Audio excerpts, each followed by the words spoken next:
This is going to be dark age fuck. नहीं, मैं तुम्हारे फ्यूचर की बात नहीं कर रहा, बल्कि सर्दियों के माहौल में गर्मी बढ़ाती हुई ब्रांड न्यू सीरीज निंजा कोमोई की चर्चा करना चाहता हूँ, जिसने सिर्फ 3 एपिसोड से साफ जाहिर कर दिया है कि एक असली आर रेटेड शो की पहचान क्या है, जिसके well choreographed action sequences and brutality ने ऑडियंस का ध्यान अपनी ओर खींचा है। बट इससे 2 बड़े सवाल खड़े होते हैं कि क्या ये टिपिकल शोनन एनिमे की तरह आगे जाकर अपनी औकात दिखा देगी या फिर हमें कुछ नया, कुछ बवाल देखने मिलेगा। तो देर किस बात की, ढूंढते इन अड़ियल सवालों का जवाब। निंजा कोमोई की स्टोरी लाइन एक हाई टेक एडवांस सोसाइटी में टेक प्लेस करती है, जहां शो का प्रोटैगनिस्ट जो हिगिन अपने पास्ट क्लैन के रूल्स को तोड़कर अपनी आइडेंटिटी छुपाते हुए रूरल अमेरिका में फैमिली के साथ खुशी खुशी रहता है। पर ये चरम सुख ज्यादा देर टिकता नहीं एंड क्लैन के निंजा मेंबर जो भैया की मेहरारू और बच्चे को उसी के सामने बेरहमी से मार देते हैं। बस अब होना क्या था, जो भाई साहब निकल पड़े हैं बदले की आग में क्लैन को तबाह करने, जिसकी चिंगारी की झलक हमने इस सीन में देख ही ली। जहाँ सीरीज की कहानी को छोटे में समझे तो ये कोई रॉकेट साइंस या out of the box story नहीं है, बल्कि एक टिपिकल शोनेन ट्रेड्स को फॉलो करती हुई रिवेंज मसाला एंटरटेनमेंट फील होती है, जिसमें तुम्हें खूब सारे brutal fights and Ninja abilities का मिक्सचर देखने मिलेगा।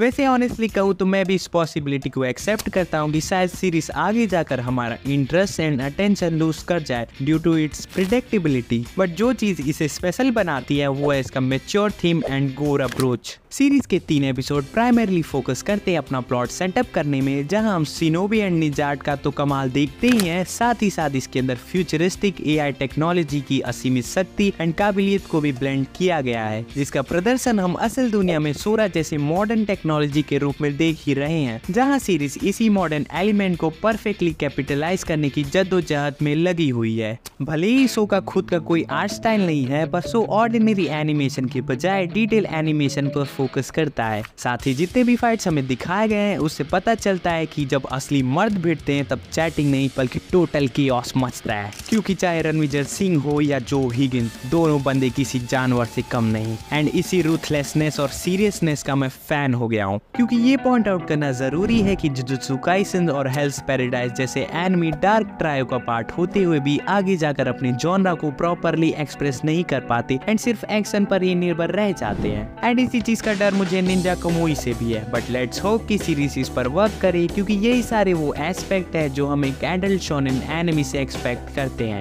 जिससे हमें पहले सवाल का तो जवाब मिल गया कि निंजा कोमोई यूनिक तो नहीं पर उम्मीदें जरूर देता है। निंजा कोमोई की अनाउंसमेंट के बाद मेरी और ऑडियंस की उम्मीदें इसीलिए इतनी हाई थी क्योंकि इसके पीछे बड़ा हाथ है the very talented and famous Sangu park, जिससे तुम एनिमे इंडस्ट्री का रोहित शेट्टी बोल सकते हो। क्या मतलब उसकी पिछली दोनों मूवीज बवासीर थी। लेकिन अगर मेरी बातों पे तुम्हें अभी भी भरोसा नहीं हो रहा तो मैं बता दूं कि ये वही बंदा है जिसने जुजुत्सु काइसेन और गॉड ऑफ हाई स्कूल जैसे ताबड़तोड़ एक्शन बेस्ड एनिमे डायरेक्ट किए हैं, जहां कई सालों तक मापा के साथ क्लोजली काम करने के बाद उन्होंने खुद की स्टूडियो ENX प्रोडक्शन की शुरुआत की, जिसने कुछ ही दिनों पहले इचिरो ओडा की वन शॉट मांगा मॉन्स्टर्स को अडैप्ट किया है। एंड अब निंजा कोमोई से वो अपना विजन ऑडियंस के सामने प्रेजेंट करना चाहते हैं। संगू पार्क अपनी ट्रेडमार्क स्टाइल को कंटिन्यू करते हुए अपने डायनामिक कैमरा मूवमेंट्स और डिफरेंट फाइटिंग स्टाइल को कंपोज करते हुए हर बार की तरह इस शो के स्क्रीन प्ले को नेक्स्ट लेवल इंगेजिंग और पम्प्ड अप कर देते हैं। एंड ये बंदा G-FAR बैटल करवाने में सर्कस का रिंग मास्टर बन चुका है। एक सेकंड, मैंने अब तक तुम्हें इसकी बेस्ट बात बताई ही नहीं। This is a fucking original anime, ना कोई लाइट नॉवेल ना कोई मांगा, कुछ नहीं। एंड यही चीज निंजा कोमोई को दूसरे शो से स्पेशल बनाती है, क्योंकि जब भी हम कोई अडेप्टेशन वर्क देखते हैं तो मांगा रीडर्स भी लाइक ये तो टट्टी है, जो समझ में भी आता है कि सबकी इमोशन और सेंटिमेंट्स हर्ट होते हैं जब उनकी फेवरेट मांगा एक पैथेटिक एनिमे एडेप्टेशन के रूप में निकल कर आती है। संगू पार्क इसी साइकिल ऑफ चेन को ब्रेक करती हुई निंजा कोमोई के थ्रू प्रूव करना चाहते हैं कि कैसे बिना कोई आर्टवर्क की लेगेसी को ठेस पहुंचाए हम 2024 में भी ऑडियंस को सरप्राइज और एंटरटेन कर सकते हैं, just like cowboy bebop does in 90s।